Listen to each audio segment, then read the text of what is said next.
नमस्कार मित्रों, आपके मोबाइल से आपके बच्चों ने मेरे चैनल को सब्सक्राइब कर रखा है।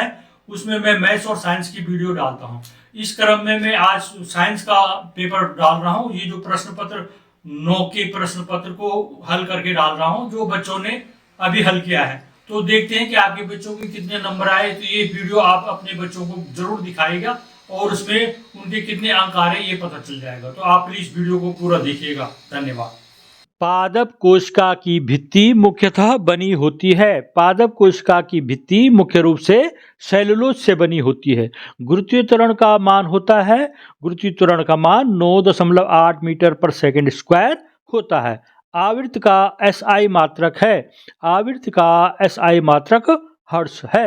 निम्नलिखित में से किस ऊतक के कारण पौधों में लचीलापन आता है? उत्तर कोलेनकाइमा। निम्नलिखित में से सबसे कमजोर बल है? गुरुत्वाकर्षण बल। खुरदरी अंतःप्रद्रवी जालिका पर दानेदार संरचनाएं होती हैं। क्यों? उत्तर इसका खुरदरी अंतःप्रद्रवी जालिका की सतह पर राइबोसोम होते हैं जो प्रोटीन संश्लेषण का कार्य करते हैं। ठोस का द्रव में परिवर्तित हुए बिना वाष्प में परिवर्तन कहलाता है। उत्तर है ऊर्ध्वपातन। ऊर्ध्वपातन की क्रिया एक ऐसी प्रक्रिया है जिसमें ठोस द्रव में बदले बिना सीधे वाष्प में बदल जाता है। प्रश्न 1 का ज निम्नलिखित में से कौन सा पदार्थ एक यौगिक है? ऑक्सीजन, साधारण नमक, सोना या हवा? आंसर इसका साधारण नमक। प्रश्न 2 शीत ऋतु में उगाए जाने वाली फसलों को किस नाम से जाना जाता है? उत्तर शीत ऋतु की फसलें रबी की फसलों के नाम से जानी जाती है। इनकी बुआई सामान्यतः अक्टूबर और नवंबर के महीनों में होती है। प्रश्न 3 ध्वनि की गुणवत्ता किस कारक पर निर्भर करती है? उत्तर ध्वनि तरंग की प्रबलता या कोमलता ध्वनि तरंग के आयाम पर निर्भर करती है। यदि तापमान बढ़ा दिया जाए तो विसरण की दर पर क्या प्रभाव पड़ेगा? उत्तर उच्च तापमान ऊर्जा में वृद्धि करते हैं और इसलिए अणुओं की गति विसरण की दर बढ़ जाती है, जबकि कम तापमान अणुओं की ऊर्जा को कम कर देता है। इस प्रकार विसरण की दर कम हो जाती है। प्रश्न 5 1 किलोग्राम भार में कितने न्यूटन होते हैं? उत्तर 1 किलोग्राम द्रव्यमान का वजन 9.8 न्यूटन होता है। प्रश्न 6 आरबीसी का विस्तारित नाम बताइए। आरबीसी की जो फुल फॉर्म है वो है रेड ब्लड सेल। इसको हिंदी में लाल रक्त कोशिकाएं कहते हैं। प्रश्न 7 वेग परिवर्तन की दर को क्या कहते हैं? उत्तर वेग परिवर्तन की दर को त्वरण कहते हैं, अंग्रेजी में से एक्सीलरेशन कहते हैं। प्रश्न 8 उस ऊतक का नाम बताइए जो हमारे शरीर में गति के लिए उत्तरदायी है। उत्तर पेशीय ऊतक, मस्कुलर टिश्यूज, किसी भी जंतु के शरीर में गति के लिए प्रमुख रूप से उत्तरदायी होता है।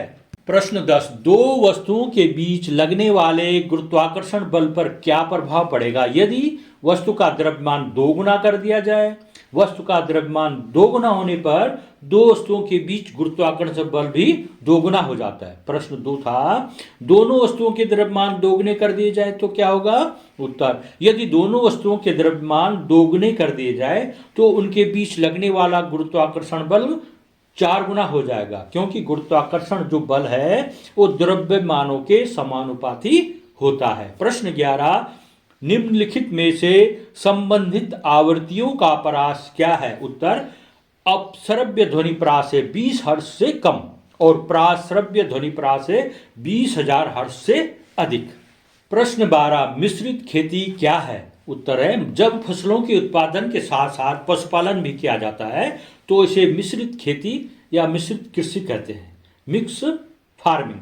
जबकि एक बार में एक से अधिक फसल एक जगह पर उगाई जाती है तो उसे मिश्रित फसल कहते हैं। निम्नलिखित तापमान पर जल की भौतिक अवस्था क्या होगी? 250 डिग्री सेंटीग्रेड पर 250 डिग्री सेंटीग्रेड पर पानी की भौतिक स्थिति गैसीय अवस्था होती है, क्योंकि यह पानी के क्वथनांक से 100 डिग्री सेल्सियस से ऊपर पहुंच जाती है। 100 डिग्री सेल्सियस पर भौतिक अवस्था क्या होगी जल की? 100 डिग्री सेंटीग्रेड पर जल की अवस्था तरल और वाष्प होती है। प्रश्न 14, पौधों में सरल ऊतक जटिल ऊतक से किस प्रकार भिन्न होते हैं? उत्तर, पौधों में सरल ऊतक और जटिल ऊतक में भिन्नता इस प्रकार होती है। सरल ऊतक एक ही तरह की कोशिकाओं से बने होते हैं, जबकि जटिल ऊतक विभिन्न प्रकार की कोशिकाओं से बनते हैं। सरल ऊतकों की कोशिकाओं की संरचना लगभग एक जैसी होती है और उनका कार्य भी एक समान ही होता है। प्रश्न 15, एक तत्व का परमाणु क्रमांक 4 है, इसमें प्रोटॉन और इलेक्ट्रॉनों की संख्या बताइए। उत्तर, परमाणु क्रमांक होता है जो नाभिक में जितने प्रोटॉन होते हैं और कक्षाओं में जितने इलेक्ट्रॉन चक्कर लगा रहते हैं, इनकी संख्या के बराबर होता है। प्रोटॉनों की संख्या यदि 4 है और इलेक्ट्रॉनों की संख्या भी 4 होगी, क्योंकि परमाणु क्रमांक 4 है। प्रश्न 16 में जंतु कोशिका का नामांकित चित्र बनाने के लिए आया था। आपने इस तरह से चित्र बनाया होगा। इसमें इसके जो विभिन्न उसके कोशिकाओं के भागों के नाम हैं वो लिखे होंगे आपने। तो इस तरह से आपने ये राइबोसोम, न्यूक्लियस, माइटोकॉन्ड्रिया कहाँ पर है, लाइसोसोम कहाँ पर है, इस तरह से आपने ये लिखना था। प्रश्न 17, गति क्या है? गति के प्रकार बताइए। गति माने मोशन। किसी वस्तु की स्थिति में समय के साथ परिवर्तन हो रहा है तो वस्तु गति अवस्था में कहलाती है। जैसे वायु में उड़ते पक्षी, जल में तैरती मछली, सड़क पर दौड़ती कार या बस, पटरियों पर दौड़ती रेलगाड़ी आदि। परिभाषा, समय के सापेक्ष वस्तु की स्थिति में परिवर्तन को गति कहते हैं। गति यहाँ पर 4 प्रकार की लेते हैं। गति और ज़्यादा भी प्रकार के होते हैं। रेखीय गति, वृत्तीय गति, घूर्णन गति और दोलन गति। त्वरण का मात्रक लिखिए। किसी वस्तु के वेग में परिवर्तन की दर को त्वरण कहते हैं। इसका मात्रक मीटर प्रति सेकंड स्क्वायर होता है तथा यह एक सदिश राशि है। प्रश्न 18, उत्पादन बढ़ाने के लिए कुक्कुट पालन, मत्स्य पालन तथा मधुमक्खी पालन में क्या समानताएं हैं? कुक्कुट पालन, मछली पालन और मधुमक्खी पालन में एक प्रमुख समानता यही है कि पैदावार देने वाले जंतु में रोग प्रतिरोधात्मक क्षमता, पर्यावरण के अनुकूल और उच्च पैदावार देने वाली नस्ल के हों। तीनों प्रकार के जीव का पालन मुख्य उद्देश्य उच्च उत्पादन के द्वारा अधिक धनार्जन करना है। तीनों को किसी कृषि कार्य के साथ साथ सहायक व्यवसाय के रूप में प्रयोग किया जाता है, जिससे कृषक को अतिरिक्त आमदनी होती है और इसमें अलग से समय देने की भी आवश्यकता नहीं होती। प्रश्न 19, पेट्रोल या इत्र डालने पर हमारी हथेली ठंडी क्यों हो जाती है? एसीटोन और पेट्रोल या इत्र वाष्पशील पदार्थ हैं।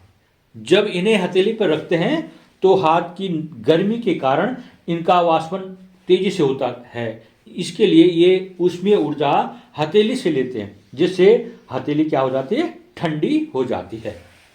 प्रश्न 20, 1500 किलोग्राम द्रव्यमान की कार को जो 60 किलोमीटर प्रति घंटा के वेग से चल रही है, रोकने के लिए किए गए कार्य का परिकलन कीजिए। दिया है कार का द्रव्यमान दे रखा है क्योंकि 1500 किलोग्राम भार की वो कार है। प्रारंभिक वेग उसका 60 किलोमीटर प्रति घंटे की स्पीड से वो चल रही है। अब हमने इस पर ब्रेक लगाना है, तो ब्रेक लगाना है तो पहले उसकी वेग को देखना है क्या है। 60 किलोमीटर प्रति घंटा को मीटर प्रति सेकंड में बदलना है, तो इसको 60 को 5/18 से गुणा करेंगे तो ये मीटर प्रति सेकंड में बदल जाता है। हल करके 50/3 मीटर प्रति सेकंड। कार का अंतिम वेग, हमने ब्रेक लगाना ना, उसको गाड़ी को रोक देना है, उसकी स्पीड 0 कर देनी। तो कार की प्रारंभिक गतिज ऊर्जा क्या होगी? हाफ mU उसका है।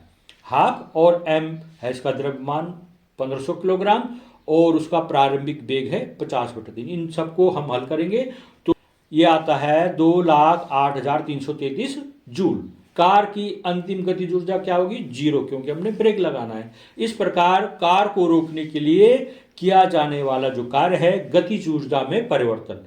तो गतिज ऊर्जा पहले 2,08,333 जूल थी, अब हो गई 0। तो किया जाने वाला कार्य कितना जूल होगा? 2,08,333 जूल। प्लाज्मा झिल्ली को वर्णनात्मक पारगम्य झिल्ली क्यों कहते हैं? प्लाज्मा झिल्ली कुछ आवश्यक पदार्थों को अंदर आने देती है और जो अनावश्यक पदार्थ है उनको अंदर आने से रोकती है। इसी प्रकार यह आवश्यक पदार्थों को बाहर जाने नहीं देती तथा अनावश्यक पदार्थों को बाहर जाने देती, इसलिए इसे वर्णात्मक पारगम्य झिल्ली कहते हैं।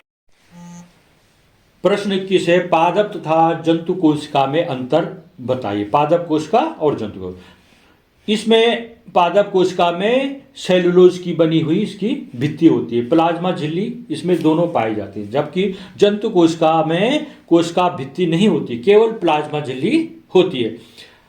पादप में इनमें क्लोरोप्लास्ट होते हैं, जंतु में इनमें क्लोरोप्लास्ट नहीं होते हैं। पादप में रसधानियां बड़ी होती हैं, जबकि जंतु कोशिका में रसधानियां छोटी या अनुपस्थित ही होती हैं। प्रश्न 22, ध्वनि की प्रबलता तथा तीव्रता में अंतर बताइए। किसी ध्वनि की प्रबलता किसी भी ध्वनि की तीव्रता को श्रवण की सीमा रेखा पर तीव्रता से संबंधित करती है। ध्वनि की प्रबलता ध्वनि उत्पन्न करने वाले कंपन के आयाम पर निर्भर करती है। कंपन का आयाम अधिक होने पर ध्वनि तेज होती है और स्रोत से दूरी बढ़ने पर तीव्रता कम होती जाती है। ध्वनि की तीव्रता ध्वनि तरंग के आयाम पर निर्भर करती है। जितना बड़ा आयाम होगा ध्वनि तरंग में उतनी ऊर्जा संग्रहित होगी, जिससे ध्वनि उतनी तीव्र होगी। प्रश्न 23, समभारिक तथा समस्थानिक में अंतर बताइए। समस्थानिकों में प्रोटॉनों की संख्या समान तथा न्यूट्रॉनों की संख्या भिन्न माने अलग होती है। समभारिक में प्रोटॉनों तथा न्यूट्रॉनों की संख्या भिन्न भिन्न होती है, जबकि दोनों का योगफल समान होता है। परमाणु क्रमांक समान परंतु परमाणु भार भिन्न भिन्न होते हैं समस्थानिक में, और समभारिक में परमाणु भार समान किंतु परमाणु क्रमांक भिन्न भिन्न माने अलग अलग होते हैं। इलेक्ट्रॉनिक विन्यास समान होता है, इसमें इलेक्ट्रॉनिक विन्यास समान नहीं होता है। भौतिक गुण भिन्न होते हैं किसमें, समस्थानिक में, और समभारिक में इलेक्ट्रॉनिक रासायनिक गुणधर्म समान नहीं होते हैं, केवल भौतिक गुण समान होते हैं। प्रश्न 24 का पहला खंड है, कारण बताइए जब किसी छड़ से एक दरी को पीटा जाता है तो धूल के कण बाहर आ जाते हैं। जब दरी को झाड़ा जाता है या छड़ी से पीटा जाता है तब दरी को गतिशील बनाया जाता है। विराम जड़त्व के कारण धूल के कण विरामावस्था में ही रहते हैं, जबकि दरी क्या करती है, गति करती रहती है, तो उससे वो हट जाते हैं, उससे अलग। सेकंड भाग इसका, बस की छत पर रखे सामान को रस्सी से क्यों बांधा जाता है। जब चलती हुई गाड़ी में अचानक ब्रेक लगाए जाते हैं अथवा एकाएक मोड़ आ जाता है तो गति जड़त्व के कारण गाड़ी की छत पर रखा सामान बैग इस दिशा में गतिमान रहने का प्रयास करते हैं। ऐसे में यदि सामान को बांधा नहीं गया तो वह छत से नीचे गिर सकता है, इससे सामान की टूटने की संभावना रहती है। अतः वह गाड़ी की छत पर रखा सामान को बांधकर रखा जाता है। अब है प्रश्न 25, ऑक्सीजन तथा मैग्नीशियम तत्वों के परमाणुविक संरचना का व्यवस्था चित्र बनाइए। ऑक्सीजन का देखिए, इस तरह से इसके नाभिक में प्रोटॉन और न्यूट्रॉन रहते हैं, और बाहरी दो पहली कक्षा है उसमें 2 इलेक्ट्रॉन चक्कर लगाते हैं, और उसके जो बाहर है दूसरे नंबर की कक्षा उसमें 6 इलेक्ट्रॉन गति करते हैं। इस तरह का चित्र बनाना है। मैग्नीशियम में क्या करना था, इसके जो नाभिक में प्रोटॉन और न्यूट्रॉन, बाहरी कक्षाओं में पहली कक्षा में 2 इलेक्ट्रॉन होते हैं, दूसरी कक्षा में 8 इलेक्ट्रॉन होते हैं, और सबसे बाहरी तीसरी कक्षा में 2 इलेक्ट्रॉन होते हैं। तो 2 8 2 माने 12 कुल इलेक्ट्रॉन होते हैं। प्रश्न 26, पेशीय रेशे कितने प्रकार के होते हैं। सभी प्रकार के पेशीय रेशों का चित्र बनाकर अंतर स्पष्ट कीजिए। तीनों प्रकार के पेशीय रेशों में रेखित पेशियां, यह प्रायः अस्थियों से जुड़ी होती हैं, अस्थि माने हड्डियों से जुड़ी रहती हैं मसल्स, और ये ऐच्छिक होते हैं। आपका मन हो रहा है हाथ उठाने को तो ये पेशियां उसी तुम्हारी इच्छा के अनुसार काम करती हैं। अरेखित पेशियां यह आंख की पलकों, मूत्रवाहिनी, फेफड़ों की श्वसनी में होते हैं। ये अनैच्छिक पेशियां होती हैं, इन पे हमारी इच्छा नहीं चलती। हृदय पेशी यह हृदय में पाई जाती हैं और ये भी अनैच्छिक पेशियां होती हैं। प्रश्न 27, मिश्रण में सम्मिलित अवयव किसी भी अनुपात में हो सकते हैं मिश्रण में, जबकि यौगिक में क्या होते हैं, सम्मिलित अवयव एक निश्चित अनुपात में होते हैं। यौगिक के अणु 2 या 2 से अधिक परमाणु से मिलकर बने होते हैं। मिश्रण का गलनांक, क्वथनांक एवं घनत्व आदि निश्चित नहीं होता, जबकि यौगिक में गलनांक, क्वथनांक और उसका घनत्व आदि। प्रश्न 28, गुरुत्वीय स्थितिज ऊर्जा से आप क्या समझते हैं? इसका सूत्र लिखिए। किसी पिंड को अनंत से गुरुत्वीय क्षेत्र के अंदर किसी बिंदु तक लाने में किए गए कार्य को उस बिंदु पर पिंड की गुरुत्वीय स्थितिज ऊर्जा कहते हैं। प्रश्न उसका अगला प्रश्न है, 40 किलोग्राम द्रव्यमान का एक पिंड पृथ्वी से 5 मीटर की ऊंचाई तक उठाया जाता है उसको, तो इसकी स्थितिज ऊर्जा कितनी हो गई होगी? पिंड का द्रव्यमान है 40 किलोग्राम, पिंड की पृथ्वी से ऊंचाई 5 मीटर है और इसका जो जी का मान होता है 10 मीटर पर सेकंड स्क्वायर, 10 मीटर प्रति सेकंड स्क्वायर। पिंड की स्थितिज ऊर्जा का सूत्र है mgh। m यहाँ पर द्रव्यमान 40 है, g गुरुत्वीय त्वरण है 5 और गुरुत्वीय त्वरण इसको यहाँ पर 10 लेना है।